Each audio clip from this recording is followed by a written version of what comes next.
जब बहू ने चिमटे को चूल्हे पर गर्म किया और बुढ़िया को जलाने लगी, माँ दर्द से कराहते हुए कहती रही, बेटा मुझे माफ़ कर दो, बेटा मुझे मत मारो, मैं बिना पूछे अब खाना नहीं खाऊंगी। बहू बेटे के जुर्म की शिकार हुई माँ, रूह कपा देने वाली कहानी। नहीं बेटा, मुझे मत मारो, मैं अब से बिना तुमसे पूछे कभी खाना नहीं खाऊंगी, मुझे माफ़ कर दो। सुमन जी ने भीख मांगते हुए कहा। सुमन जी एक 65 वर्ष की औरत है और जिसे वह ये बात कह रही थी, उस बेटे को उसने मन्नत मांगकर मांगा था। चुप कर बुढ़िया, पैसे पेड़ पर नहीं लगते, उसे मेहनत से कमाए जाते हैं। जो तू खा रही थी ना, उसे मैंने अपने पैसों से खरीदा है, सतीश ने गुस्सा करते हुए कहा। उसके चिल्लाने से सतीश की पत्नी वहां आ गई। क्या हुआ जी, अब क्या कर दिया इस बुढ़िया ने? निधि ने कहा। यह बुढ़िया किचन से खाना चुरा कर खा रही थी, सतीश ने जैसे कहा। उसे सुनकर निधि का गुस्सा 7वें आसमान पर पहुंच गया। उसने तुरंत चिमटे को चूल्हे पर गर्म किया और उसे सुमन जी पर सटा दिया। आह की आवाज़ कर सुमन जी दर्द से तड़प उठी। उन्होंने रोते गिड़गिड़ाते हुए कहा, बहू मैं तुमसे हाथ जोड़कर माफ़ी मांगती हूँ, मुझे माफ़ कर दो। चुप कर बुढ़िया, पता नहीं यह बुढ़िया कब मरेगी। यह बोल निधि ने उसे एक लात मारी और वहाँ से चली गई। सतीश भी वहाँ से सुमन जी को मुंह ऐंठ कर चला गया। उसके जाते ही सुमन जी ने अपना हाथ पकड़ा जिसमें निधि ने गर्म चिमटा सटा दिया था। उसने रोते हुए खुद से कहा, क्यों सतीश के बाबूजी, क्यों आप मुझे छोड़कर चले गए? अगर आप होते तो यह नौबत कभी नहीं आती। यह बोल वो रोने लगी। तभी किसी ने उनके पीछे कंधे पर हाथ रखा। सुमन जी ने पलट कर देखा तो उसकी आंखें खुशी से चमक उठी। वह अपना सारा गम भूल गई। दादी आप प्लीज मत रो, सोनू सतीश और निधि का बेटा, उसने सुमन जी की आंखों से आंसू पोंछते हुए कहा।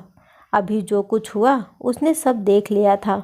सुमन जी ने उसे गले लगा लिया। सोनू ने नम आंखों से कहा, दादी मम्मी पापा बहुत बुरे हैं, वह आपको बिल्कुल भी प्यार नहीं करते। नहीं बेटा, अपने माता पिता को ऐसे नहीं बोलना चाहिए। दादी मुझे यहाँ नहीं रहना, ये बोल वो रोने लगा कि तभी निधि आ गई। ऐ बुढ़िया, तूने मेरे बेटे को रुलाया, तू ऐसे नहीं सुधरेगी। ये बोलकर वो उसके तरफ बढ़ने लगी कि तभी बीच में सोनू आ गया। उसने रोते हुए कहा, आप दादी को क्यों परेशान कर रही हो? आप बहुत बुरी हो, आप अच्छी नहीं हो। निधि ने जब उसके मुंह से यह सब सुना तो उसका चेहरा गुस्से से लाल हो गया। तेरी इतनी हिम्मत, तू अपनी माँ से ऐसे बात करेगा? आप भी तो दादी से ऐसे बात करते हो, सोनू ने जैसे कहा। निधि ने उसके गाल पर एक चाटा मार दिया। तू अपनी माँ से बदतमीजी करेगा? जिसने तुझे अपनी कोख से जन्म दिया, तू उससे बदतमीजी करेगा? पापा भी तो दादी से बदतमीजी करते हैं, दादी ने भी तो पापा को जन्म दिया है। तू मुझसे जबान लड़ाएगा? चल मेरे साथ। पता नहीं इस बुढ़िया ने मेरे बेटे के कान में क्या क्या मेरे खिलाफ भड़का दिया है। ये बोल वो सोनू को खींचकर ले जाने लगी। सुमन जी वही रोने लगी। ऐसे ही कुछ दिन बीतते गए। रोज निधि और सतीश सुमन जी को खरी खोटी सुनाती और बेचारी सुमन जी रोने के अलावा कुछ नहीं कर पाती। एक दिन सतीश के ऑफिस से उसके बॉस आने वाले थे। सतीश ने गुस्सा करते हुए सुमन जी से कहा, ऐ बुढ़िया, मेरे बॉस आने वाले हैं तो अपने कमरे से बाहर मत निकलना, वरना मेरी बेइज्जती हो जाएगी। सतीश की बात सुनकर सुमन जी की आंखें भर आई। उसने अपने नम आंखों से खुद से कहा, मैंने जिस बेटे को अपनी कोख से जन्म दिया, उसे मुझे अपने बॉस से मिलाने में बेइज्जती हो जाएगी। फिर वह भी वहाँ से अपने कमरे में चली गई। 1 घंटे बाद, आइए ना सर, सतीश ने अपने बॉस को बैठाते हुए कहा। अरे निधि, सर के लिए चाय पानी ले आओ। यह बोल सतीश अपने बॉस के सामने बैठ गया। अरे सतीश, रहने दो, ठीक है, बॉस ने कहा। अरे सर, कैसे रहने दे, आप पहली बार हमारे घर आए हैं, कुछ चाय पानी तो कीजिए, सतीश ने कहा। तो महेश जी मुस्करा दिए। तभी निधि अपने हाथ में चाय नाश्ता लेकर आ गई। नाश्ते में समोसे, कचौरियाँ, जलेबियाँ और भी बहुत कुछ था। सोनू अपने कमरे से छिपकर यह सब देख रहा था। उसने खुद से कहा, मम्मी पापा तो दादी को खाने के लिए कुछ भी नहीं देते और अंकल को तो इतनी अच्छी अच्छी चीज़ें खिला रहे हैं। उधर निधि और सतीश महेश की खूब खातिरदारी कर रहे थे। करते भी क्यों ना खातिर। सतीश को उसके नज़र में अच्छा जो बनना था ताकि उसे जल्दी प्रमोशन मिल जाए। अरे सतीश, तुम्हारी माँ कहाँ है? कहीं दिख नहीं रही? बॉस ने चारों तरफ देखते हुए कहा। माँ मंदिर में पूजा करने गई है। मेरी माँ को पूजा पाठ में बहुत ही विश्वास है, इसलिए, सतीश ने कहा। तो निधि ने भी उसकी बात में हाँ मिला दी। ओ अच्छा, बॉस ने कहा। फिर वापस बात करने लगे। उधर सुमन जी बिस्तर पर लेटी हुई थी। तभी अचानक से उन्हें खांसी शुरू हो गई। उन्होंने अगल बगल में देखा तो बिस्तर के पास वाले टेबल पर पानी रखा हुआ था। वह धीरे धीरे उठकर बैठने लगी। उसने जग धीरे से उठाया और ग्लास में पानी डालने लगी। तभी उसे सतीश की कही बात याद आ गई। मेरी बेइज्जती हो जाएगी। उसके कानों में वह आवाज़ गूंजने लगी। अचानक उनका हाथ लड़खड़ा गया और जग जमीन पर गिर पड़ा। वह डर के मारे कांपने लगी। बाहर खड़े जब लोगों ने सुना तो वह भी चौंक गए। यह कैसी आवाज़ थी? बॉस ने खड़े होते हुए पूछा। कुछ नहीं सर, सतीश ने हकलाते हुए कहा। बॉस ने उसकी बात नहीं सुनी और वह उस तरफ बढ़ने लगा जहां से आवाज़ आई थी। अब तो जैसे सतीश और निधि की सिट्टी पिट्टी गुल हो गई। जैसे निधि ने धीरे से सतीश को कहा, जी अब हम क्या करेंगे? अगर आपके बॉस को पता चल गया कि हमने उनसे झूठ बोला तो वह आपको जॉब से निकाल देंगे। सतीश ने उसे चुप रहने का इशारा किया। उसे कुछ समझ नहीं आ रहा था कि वह क्या करे। जब बॉस ने सुमन जी के कमरे का दरवाज़ा खोला तो उधर देखकर हक्का बक्का रह गया। वह जल्दी से भागते हुए सुमन जी के पास आया और उसे अच्छे से बैठाया। माँ जी, आप ठीक तो है ना? बॉस ने पूछा। हाँ बेटा, सुमन जी ने कहा। बॉस ने सतीश जी की तरफ देखते हुए कहा, सतीश, तुमने मुझसे झूठ बोला। तुम ऐसा कैसे कर सकते हो अपनी माँ के साथ? तुम्हें पाल पोस कर बड़ा किया। जो इंसान अपनी माँ की इज्जत नहीं कर सकता, मैं उसे अपनी नौकरी में नहीं रखूँगा। सर प्लीज़ ऐसा मत कीजिए, सतीश गिड़गिड़ाने लगा। पर बॉस ने उसकी एक बात नहीं सुनी और वहाँ से चला गया। अब सतीश का गुस्सा 7वें आसमान पर था। बुढ़िया, तेरी इतनी हिम्मत! तेरे कारण मेरी नौकरी चली गई। यह बोल वह अपनी माँ को मारने लगा। मुझे माफ़ कर दे बेटा, मैंने जानबूझकर नहीं किया। यह बोल वह दर्द से तड़पने लगी। सोनू यह सब देख रहा था। उसकी आंखों से आंसुओं की धारा बह रही थी।